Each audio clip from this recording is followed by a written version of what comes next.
Mandal head క్వార్టర్స్లో కూడా hospitals complete చేసుకుంటానికి మీరు అవకాశం ఇస్తారని చెప్పి ఆశిస్తూ అన్నా. రెండోది కూడా మహబూబాబాద్కి సంబంధించి తప్పకుండా ఈ హెడ్ క్వార్టర్స్ను, ఈ జిల్లా హెడ్ క్వార్టర్స్ను ఇటు హెల్త్ పరంగా కానివ్వండి, అటు ఎడ్యుకేషన్ పరంగా కానివ్వండి, ఈ రెండింటికి సంబంధించి రాష్ట్రంలోనే ఒక చెప్పుకోదగ్గ జిల్లాగా మనం ప్రయత్నం చేస్తున్నాం. అది తప్పకుండా, ఎందుకంటే మన పైనసారి వచ్చినప్పుడే జేఎన్టీయూను పేరుకి ఇచ్చేసినారు. ఆ జేఎన్టీయూ జాగ ఎక్కడ ఉన్నదో కూడా తెలియని పరిస్థితి లోపల గత 3 నెలల క్రితం మనం కూర్చొని ఏదైతే జేఎన్టీయూ ల్యాండ్ను కూడా దాదాపు ఒక 70 ఎకరాల ల్యాండ్ను ఐడెంటిఫై చేసి 25 ఎకరాలు 30 ఎకరాలు హ్యాండ్ ఓవర్ కూడా చేయడం జరిగింది. రాబోయే కొద్ది రోజుల్నే జేఎన్టీయూకి సంబంధించి ఒక బిల్డింగ్ శాంక్షన్స్ కూడా తీసుకొని వాటికి కూడా ఫౌండేషన్ వేసుకునే ప్రయత్నం చేయబోతున్నాం. దాంతోపాటు ఏదైతే ఇక్కడ హై స్కూల్స్, మహిళలకు సంబంధించి, బాయ్స్కి సంబంధించి, దాంతోపాటు జూనియర్ కాలేజీలు, డిగ్రీ కాలేజీకి సంబంధించి కూడా ఇంక్లూడింగ్ స్టేడియం తోటి ఒక కాంప్రహెన్సివ్ ప్లాన్ చేస్తున్నాం. రాబోయే 1-2 మంత్స్ లోపలనే వీటన్నిటికి సంబంధించి పెద్ద ఎత్తున నిధులు మంజూరు చేసుకునే విధంగా వీటన్నిటితో పాటు అన్న కొంచెం స్పీడప్ చేయించేసి నెక్స్ట్ 3 మంత్స్ లోపల ఇది కంప్లీట్ చేయించేతుంటే నెక్స్ట్ 3 మంత్స్ లోపల ముఖ్యమంత్రి గారిని తీసుకొచ్చి ఈ ఆరోగ్య పరంగా కానీ, విద్యాపరంగా కానివ్వండి, మహబూబాబాద్ హెడ్ క్వార్టర్స్కి కావాల్సిన 100% శాంక్షన్ ఇప్పించుకొని ముందుకు పోదామని చెప్పి తెలియజేసుకుంటూ, తప్పకుండా అన్న అంత దూరం నుంచి మీరు వచ్చి ఇవాళ మా నియోజకవర్గానికి, జిల్లాకు సంబంధించి మీరు ఇవ్వబోయే వాటి కోసం మా వాళ్ళందరూ కూడా ఎదురు చూస్తున్నారన్న. తప్పకుండా మీరు ఇవన్నీ కూడా శాంక్షన్ ఇస్తారని చెప్పి ఆశిస్తూ, పిల్లలు కోరినవన్నీ కూడా మీరు చేస్తారని చెప్పి, ఎందుకంటే మీ ఇంట్రెస్ట్ తెలుసు మొదటి నుంచి కూడా, మీ స్టైల్ ఆఫ్ వర్కింగే వేరన్నా. దాన్ని మేము ముందు నుంచి కూడా గత 25 సంవత్సరాల నుంచి మిమ్మల్ని చూస్తున్నాం.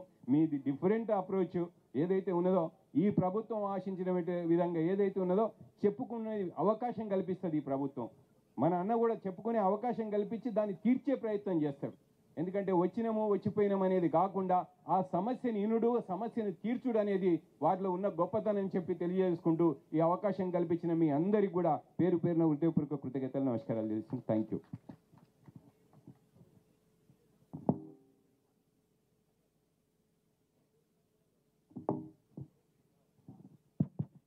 ఇప్పుడు దేవాదాయ శాఖ, అటవీ శాఖ మంత్రి వర్యులు కొండ సురేఖ మేడం గారిని మాట్లాడుతూ కోరుతాం.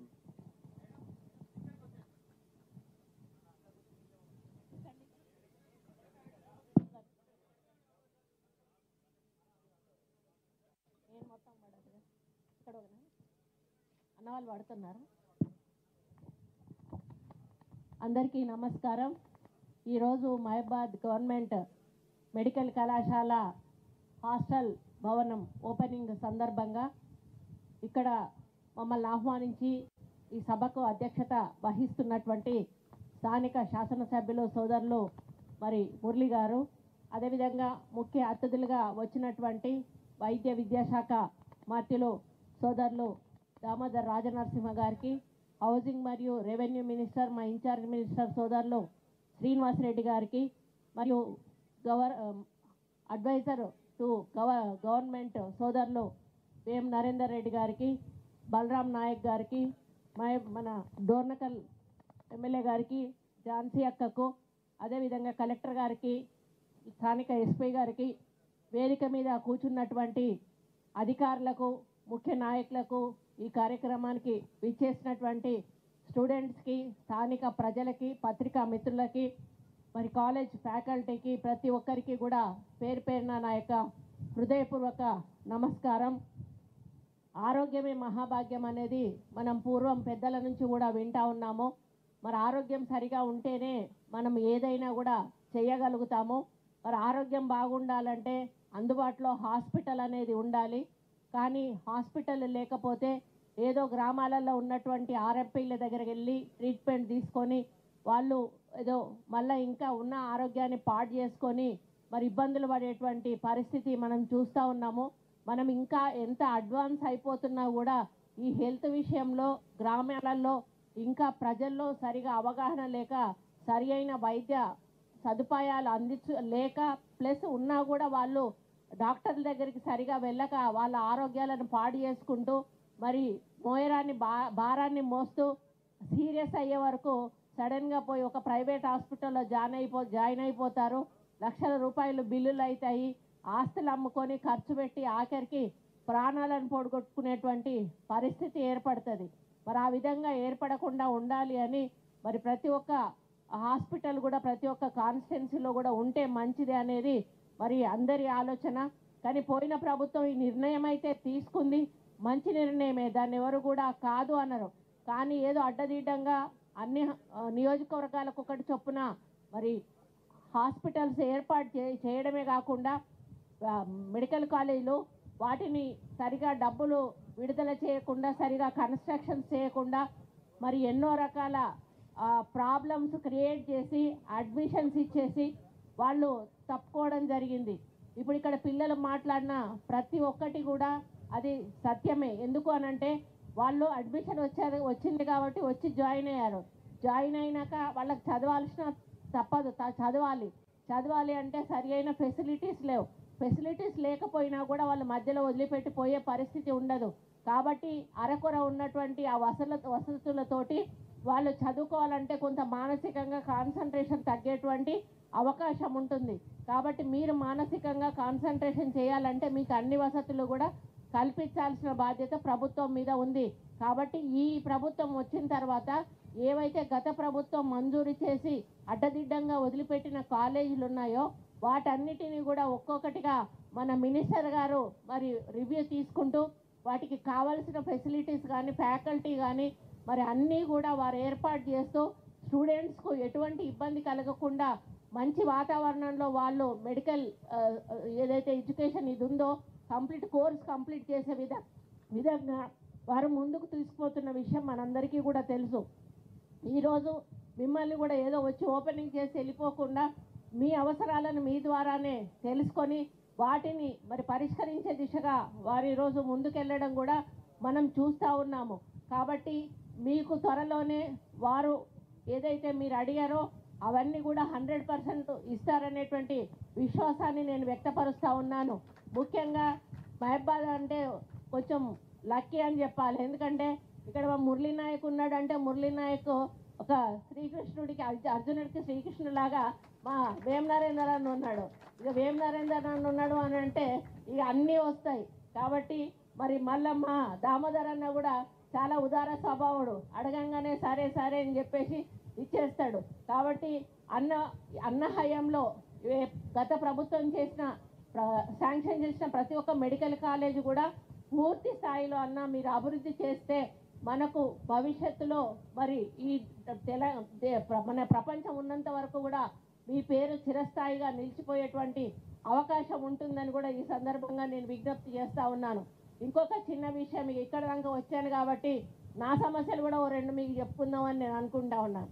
నర్సంపేట కాలేజు ఓపెనింగ్ కోసం ఫ్యాకల్టీ తక్కువ ఉందని మా ఎంజిఎం నుంచి చాలామంది డాక్టర్స్ని అక్కడికి తీసుకెళ్లారు.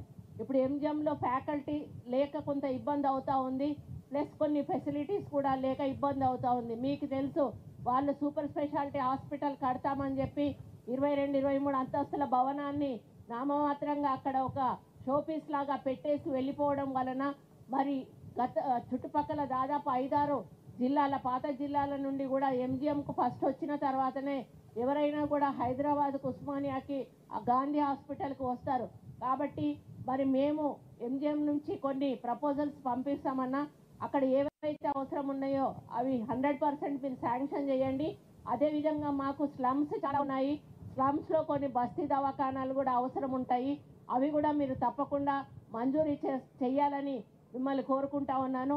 మరి ఇక్కడ వచ్చిన విద్యార్థులు మీరు ఎంతో కష్టపడి శ్రమపడి ఒక కాంపిటీషన్లో ఇక్కడ వరకు వచ్చి ఈ సీట్ సెలెక్ట్ చేసుకొని ఇక్కడ మీరు చదవడానికి వచ్చిన మీ అందరికీ కూడా అభినందనలు తెలియజేస్తూ ఉన్నాను.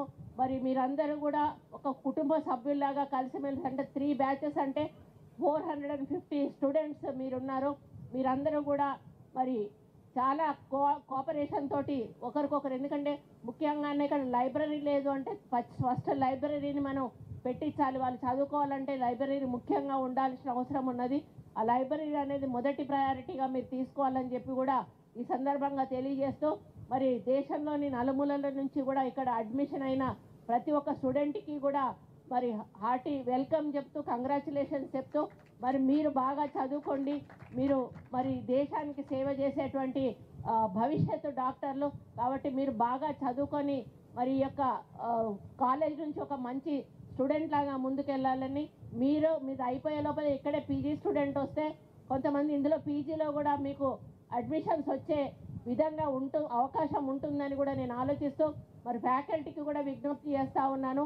ఏది లేకపోయినా మొహమాటం లేకుండా మీరు గవర్నమెంట్తో కోఆర్డినేట్ చేసుకొని పిల్లలకు కావలసిన సౌకర్యాలను కల్పిస్తూ వాళ్ళని ఒక మంచి వాతావరణంలో ఉంచి చదువుకునే విధంగా మరి వాళ్ళకు అవకాశం కల్పించాలని కోరుకుంటూ మరి అందరికీ కూడా ఆల్ ద బెస్ట్ చెప్తూ దామోదరన్నకు ప్రత్యేక ధన్యవాదాలు.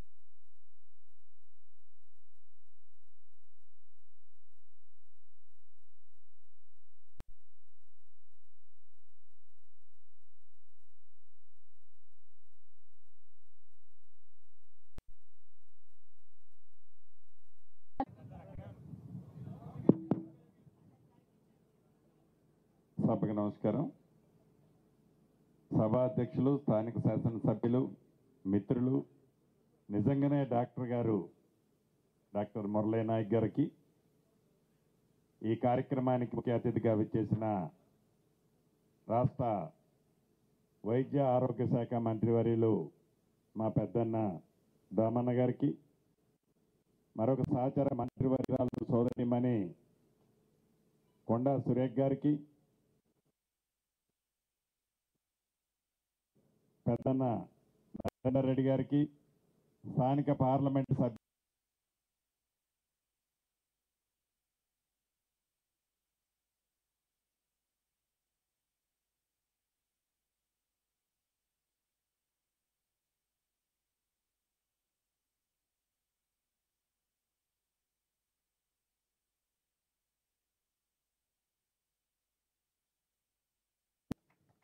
జిల్లా కలెక్టర్ గారికి, గౌరవ జిల్లా ఎస్పీ గారికి, జాన్సమ్మకు, అదే రకంగా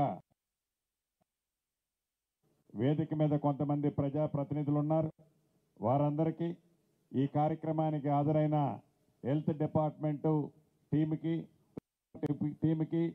పోలీస్ ప్రింట్ అండ్ ఎలక్ట్రానిక్ మీడియాకి, స్థానిక ప్రముఖులకి, ముఖ్యంగా ఈ కాలేజీ ఫ్యాకల్టీ, ప్రిన్సిపాల్ టీంకి, మెడికోస్కి అందరి స్ఫూర్తిపూర్వక నమస్కారాలు, అభినందనలు. చాలా సంతోషం. ఇంతకుముందే మిత్రులు చెప్పినట్టు సుమారు 26 కోట్ల రూపాయలతో గర్ల్స్ హాస్టల్ని ఓపెన్ చేసుకోవటం జరిగింది. ఈ ప్రభుత్వం యొక్క ఆలోచన ఏంటో మీకు తెలియంది కాదు. ప్రజా ప్రభుత్వం కావాలని తెలంగాణ రాష్ట్ర ప్రజలందరూ కోరిక మేరకు తెలంగాణ రాష్ట్రంలో ప్రజా ప్రభుత్వం వచ్చి 20 నెలలు అవుతుంది. ఈ ప్రభుత్వం గౌరవ ముఖ్యమంత్రి రేవంత్ రెడ్డి గారి నాయకత్వంలో విద్యకి, వైద్యానికి పెద్దపీట వేస్తూ, ఆనాటి ప్రభుత్వం ఏవైతే గొప్పలు చెప్పుకున్న వైద్య కళాశాలలు మేము నిర్మించామని చెప్పిన ఆ కళాశాలల పరిస్థితులు 2 సంవత్సరాల దగ్గర కావస్తున్నా, ఆనాడు వారు మొదలుపెట్టిన పరిస్థితి ఈనాడు ఎలా ఉందో మనకు తెలియంది కాదు. రాష్ట్ర ఆర్థిక పరిస్థితి ఫైనాన్షియల్గా సహకరించకపోయినా, ఏది ఏమైనా అభివృద్ధిని, సంక్షేమాన్ని 2 కళ్ళలా ఈ ప్రభుత్వం చేస్తున్న దాంట్లో భాగంగా వైద్యానికి కావాల్సిన, ముఖ్యంగా వైద్యం కావాలంటే డాక్టర్స్ కావాలి, డాక్టర్స్ కావాలంటే డాక్టర్స్కి సంబంధించిన మెడికల్ కాలేజీలని మరింత స్ట్రెంగ్తన్ చేస్తూ, అదేవిధంగా వాళ్ళకి అన్ని ఫెసిలిటీస్ ఇప్పుడే చెప్పారు. మెడికోస్ వాళ్ళకున్న సమస్యలు డెఫినెట్గా నిన్ననే గౌరవ ముఖ్యమంత్రి గారు రేవంత్ రెడ్డి గారు దీని మీద దామన్నతో, కన్సల్ట్ అఫీషియల్స్తో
కానీ ఒక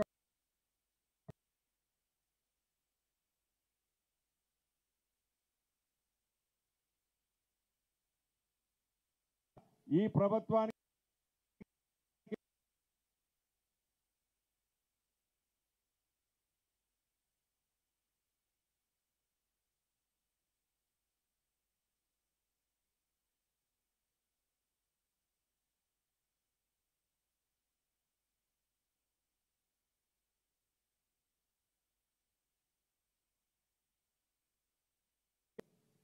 ఏదైతే హైదరాబాద్ జిల్లాకి ఈ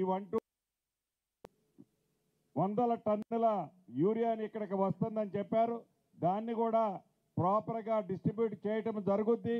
ఈ రాబోయే 10-15 రోజుల్లో ఒక్క మహబూబాబాద్ జిల్లానే కాదు, రాష్ట్రంలో ఉన్న రైతన్నలందరికీ అవసరానికి తగ్గట్టు ఈ రాష్ట్ర ప్రభుత్వము యూరియాని కూడా సప్లై చేసే దాంట్లో వెనకడుగు వేయదు.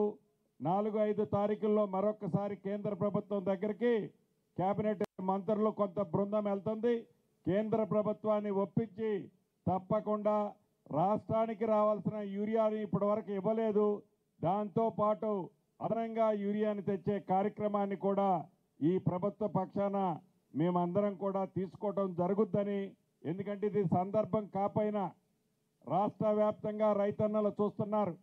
యూరియాని ఆనాటి 10 సంవత్సరాల్లో పరిపాలించిన ప్రబుద్ధులు అదొక పెద్ద ఆయుధంగా చిత్రీకరించి అదొక పెద్ద సమస్యగా రైతన్నల్ని రెచ్చగొట్టే కార్యక్రమం చేస్తున్నారు. కాబట్టి ఆ పాయింట్ని అడ్రస్ చేయాలి కాబట్టి చేస్తున్నాం.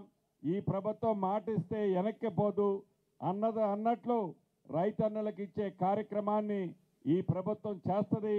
అదే రకంగా వైద్య ఆరోగ్య శాఖకు కూడా ఒక అద్భుతమైన మా సహచర మంత్రివర్యులు దామన్న ఇవ్వటం, ఆ శాఖలో అనేక ప్రక్షాళనలు ఇప్పుడే వచ్చేటప్పుడు కారులో డిస్కస్ చేసుకుంటూ వచ్చాం. పోస్టింగ్లు కానీ, కొత్త రిక్రూట్మెంట్లు కానీ, ప్రమోషన్స్ కానీ పారదర్శకంగా గ్రామ స్థాయిలో ఉండే హాస్పిటల్ దగ్గర నుంచి జిల్లా హెడ్ క్వార్టర్లో ఉండే జిల్లా హాస్పిటల్స్ వరకు ఎక్కడా ఫ్యాకల్టీ ఫెసిలిటీ ఇబ్బంది లేకుండా ఉండే విధంగా డాక్టర్ అంటేనే ఒక గాడ్. ఆ గాడ్లా చూసే డాక్టర్కి అన్ని ఫెసిలిటీస్ ఇస్తూ కావలసిన ఫుల్ టీమ్ని ఫ్యాకల్టీని కూడా ఇచ్చే కార్యక్రమం ఈ రాష్ట్ర ప్రభుత్వ పక్షాన ఆ శాఖ మంత్రివర్యులు దామన్న ఇప్పటికే చూస్తున్నారు.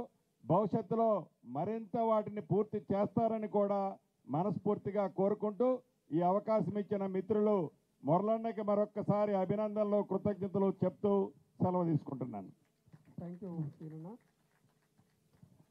ఇప్పుడు వైద్య మరియు ఆరోగ్య శాఖ మంత్రి వర్యులు దామోదర్ రాజనరసింహ గారు, అన్న మా గవర్నమెంట్ హాస్పిటల్లో ఆరోగ్యశ్రీలో చేస్తున్నటువంటి సర్జరీలకు ఇప్పటి వరకు వాళ్ళకు బిల్లులు పడలేదన్న. ఆ ఆరోగ్యశ్రీ బిల్లులు కనుక పడితే ఆక్సిజన్కు కొంచెం ఆక్సిజన్ బిల్లులు, అదేవిధంగా మందులు ఆక్సిజన్కు ఆక్సిజన్ రావాలి. అదేవిధంగా ఈ మన మందులకు కూడా డిస్పెన్సరీలో లేకపోవడం, 104 కూడా సరిగా మందుల డిస్ట్రిబ్యూషన్ కూడా లేకపోతుందన్న. అందుకే ఆరోగ్యశ్రీకి సంబంధించిన బిల్లులు వెంటనే రిలీజ్ చేస్తే కొంచెం హాస్పిటల్ కూడా సెల్ఫ్ సఫిషియెంట్గా అవుతుందన్న. ఇప్పుడు మంత్రివర్యులు మాట్లాడాల్సిందిగా కోరుతాం.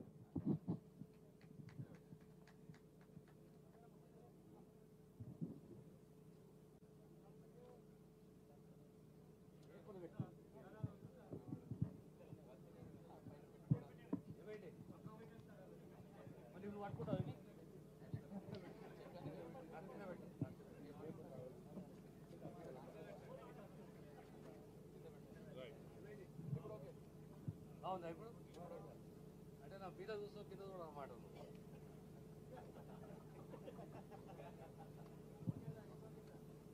సభా అధ్యక్షులు మిత్రుడు మురళీ నాయక్ గారు, సహచర మంత్రివర్యులు పెద్దలు శ్రీనివాసరెడ్డి గారు, ప్రభుత్వ సలహాదారులు పెద్దలు వేముల ఆనందరెడ్డి గారు, చెల్లెలు సహచర మంత్రివర్ని సురేఖ గారు, మా విపు రామచంద్ర నాయక్ గారు, మిత్రుడు MP, senior MP Balaram Nayak గారు, కలెక్టర్ గారు, ఎస్పీ గారు, డిఎం, మహబూబాబాద్ మెడికల్ కళాశాల విద్యార్థులు, రైతులు, పాత్రికేయ మిత్రులారా,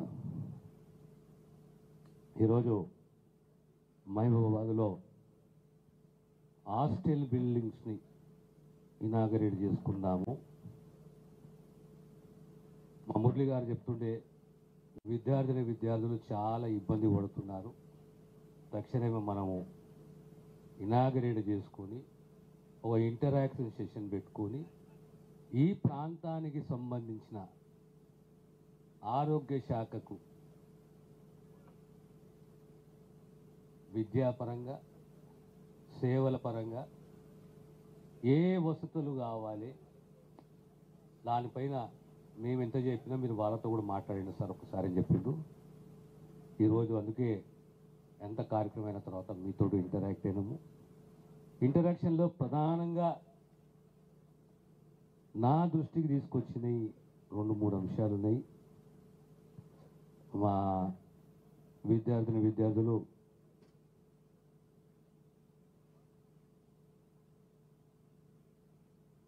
స్వాతి, ప్రకాష్ పాండే, తర్వాత వర్మ, ఉషా, తర్వాత దమయంతి, వీళ్ళందరూ కూడా వారి యొక్క డిఫికల్టీస్, కష్టాలు, ఇబ్బందులు 3 సంవత్సరాలు అవుతున్నది. ఏ రకంగా మేము ప్రైవేట్ హాస్టల్ బిల్డింగ్లో ఉండి ఇబ్బందుల పాలవుతున్నాము,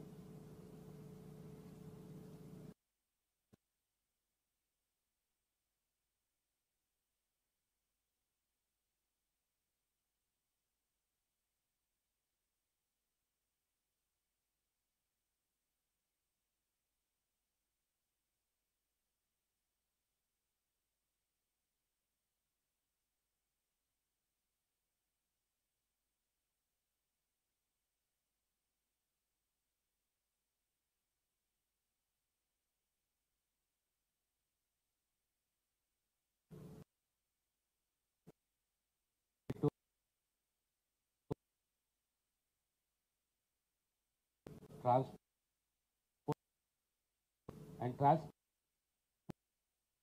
ఇన్ మహబూబాబాద్.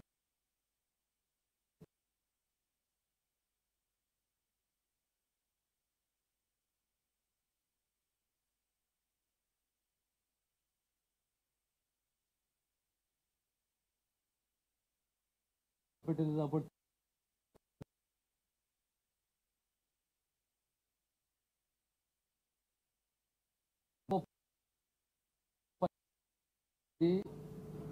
ఆర్థిక భారం,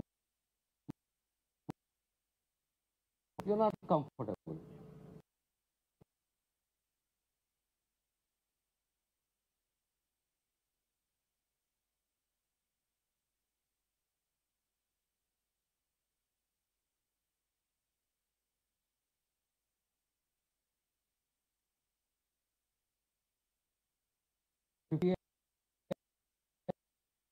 To lay the foundation.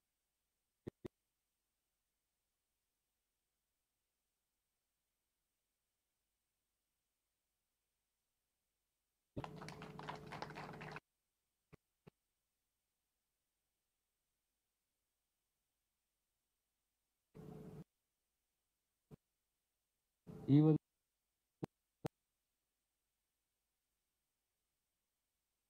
quotation last 1.5 years.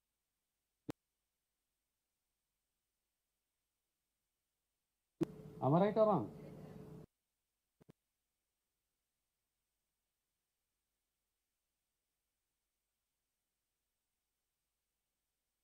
We can adjust or standard go now.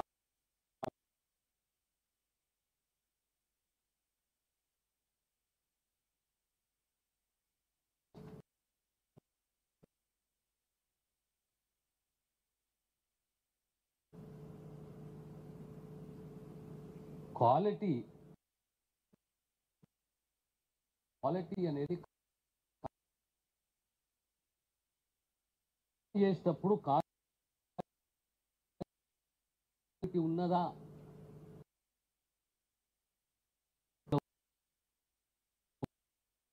చేసినామా?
NMC ఏమంటది?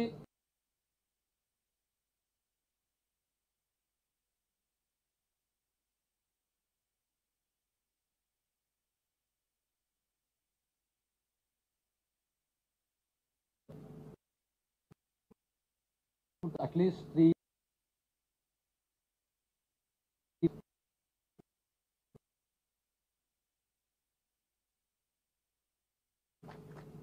almost we were able to cover 80% of without compromising any the start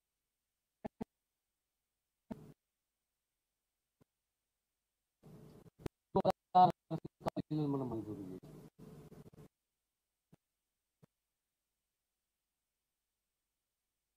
ఏ దేశాలలో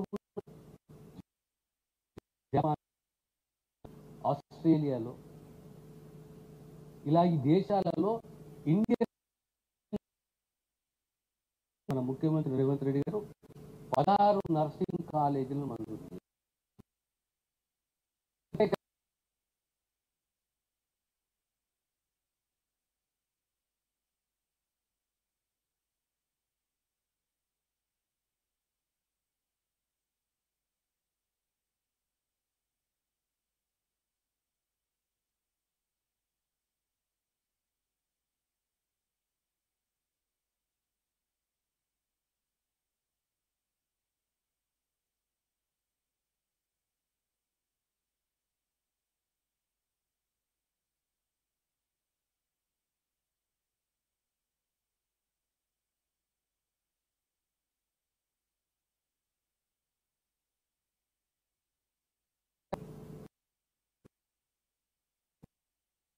So,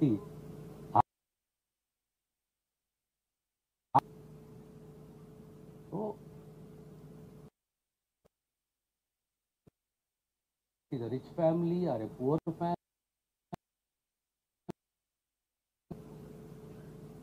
కల్పించని దైవం కల్పియాడు కానీ కల్పించే దైవం ఎవరబ్బా అంటే doctor.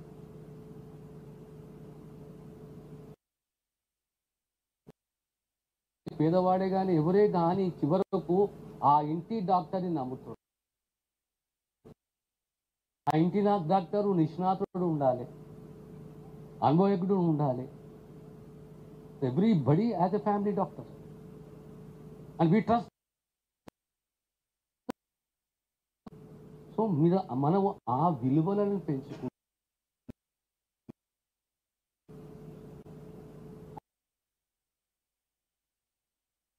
Sedentary life, your lifestyle, your habits, your food habits.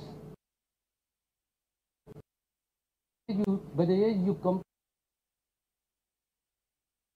your health is being affected. And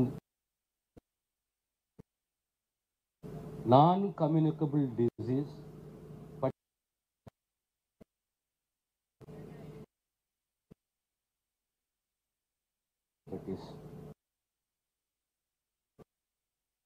and health department through you want to control NC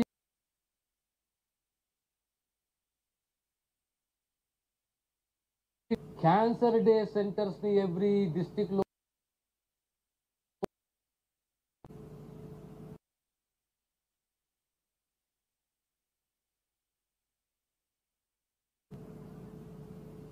right from Adilabad to come medical education. Now we have planned to set up one cancer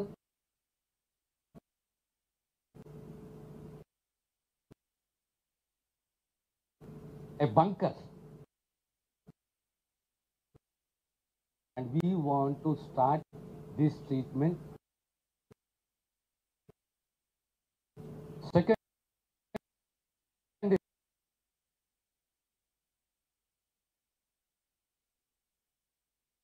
plan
పోతా distance ఎంత ఉన్నది, జనాభా ఎంత ఉన్నది, నాకు ఏ treatment దొరుకుతున్నది ఆడ, అక్కడ నుంచి నేను ఏరియా హాస్పిటల్ పోతా ఎంతసేపట్లో పోతా. సో ఇక్కడ particular in the tribal areas, because this entire area is tribal area. ఈ ట్రైబల్ ఏరియాస్లో అవసరం ఉన్న జాగాల మన సబ్ సెంటర్సే కానీ ప్రైమరీ హెల్త్ సెంటర్సే కానీ upgradation of primary health centres into సిహెచ్సిస్. సో మేము ఇలా ఆలోచన చేస్తున్నామంటే ఒక సబ్ సెంటర్కు, ఒక గ్రామానికి, ఒక సామాన్య కుటుంబానికి ఎంత సమయం పడుతుంది ఆ సబ్ సెంటర్ పోనీకి, ఇఫ్ నాట్ సబ్ సెంటర్ ఎంత సమయం పడుతుంది పిఎస్సికి పోనీకి, ఆ పిఎస్సి లేదు అంటే సిఎస్సి కానీ ఏరియా హాస్పిటల్ ఎంత సమయం పడుతుంది. సో డిస్టెన్స్, పాపులేషను, అవసరం, ఈ మూడిటి ఈక్వేషన్లనే మనం ఒక పిఎస్సినో సబ్ సెంటర్నో సిఎస్సినో అప్గ్రేడేషనో చేయాలి. మా బలరాం నాయక్ గారు చెప్పారు, మా మురళి గారు చెప్తుండే, మా దూరనాకలు కూడా చెప్తుండే మాకు పిఎస్సి కావాలా సిఎస్సి, మా నరేంద్రన్న చెప్తుండే మాకు పిఎస్సి కావాలా CSC. So we have set up a formula where the requirement is based on the population, the distance, time. Like we have an ambulance. Emergency response time for an ambulance was 20 minutes once upon a time. Last year మన ముఖ్యమంత్రి రేవంత్ రెడ్డి గారు 213 అంబులెన్స్లు రాష్ట్రానికి మంజూరు చేసి ఈరోజు ఆపరేషన్లో ఉన్నాయి. Now what is the emergency response time today? It is 13 minutes. So we want to reduce it to 9 minutes. నాలుగో ఇంపార్టెంట్ అంశం ఏది అంటే trauma care centres. Trauma care centre ఏంటి అంటే where are the black spots. హైవేలు అయిపోయినాయి, హైవేలు అయిపోయిన తరచూ యాక్సిడెంట్ ప్రమాదాలు జరిగే ఆ ప్రాంతాన్ని, ఆ ఏరియాలో మనము అంబులెన్స్లను ఏర్పాటు చేయాలి. అక్కడ ట్రామా సెంటర్ని ఏర్పాటు చేయాలి. Emergency medicine, CT scan, so ఇప్పుడు ఏంటంటే ఇంకో మాట అన్నారు నాతోటి, ప్రతి జిల్లాలో జిల్లా కేంద్రంలో జీజీహెచ్లో ఎంఆర్ఐ ఉండాలి, సిటీ స్కాన్ ఉండాలని అడుగుతున్నారు. సో ఎంఆర్ఐ ఎప్పుడైతే జిల్లా ఏర్పడదో ఎంఆర్ఐ కావాలి, లేదా ఫస్ట్ సిటీ కావాలి, ఆ తర్వాత ఎంఆర్ఐ కావాలి. అదేవిధంగా హైవేస్ ట్రామా సెంటర్స్ కావాలి. ఇంకా wherever you need an ambulance, ఆ మండలకే కానీ ఆ బ్లాక్ స్పాట్కి కానీ అంబులెన్స్ కావాలి. ఇవన్నీ నడిపించాలంటే మనకు హెచ్ఆర్ కావాలి, హ్యూమన్ రిసోర్స్ కావాలి. కాంగ్రెస్ సర్కార్ వచ్చిన తర్వాత సుమారు 8,000 పోస్టులు ఫిల్అప్ చేస్తారు, including nurses. Again we have notified, we are going to fill up both the doctors, the nurses, the lab technicians, your dentists, physiotherapists, then doctors, dentists, physiotherapists, technicians, nurses, వీళ్ళందరూ కలిసి సుమారు 6,000 పైచిలకు పోస్టర్ నోటిఫైడ్ అయ్యి we are going to fill them up. అంటే ultimately మేము ఏమంటున్నాము అంటే health department directly concern health of the common man in the society. Health డిపార్ట్మెంట్కు కావాల్సింది ఫస్ట్ ఏంటి అంటే హెచ్ఆర్, రెండవది డ్రగ్స్, మూడవది HR, infra, drugs, equipment. It should be very well plan. ఇప్పుడు మనకు హాస్టల్ బిల్డింగ్ ఎంత అవసరమో, జీజీహెచ్కు 600 పడకల హాస్పిటల్లో లేదా కనీసం 50 సీట్లకు 220 పడకల హాస్పిటల్ ఎంత అవసరమో, equipment is also playing a very, very, very important role in our lives.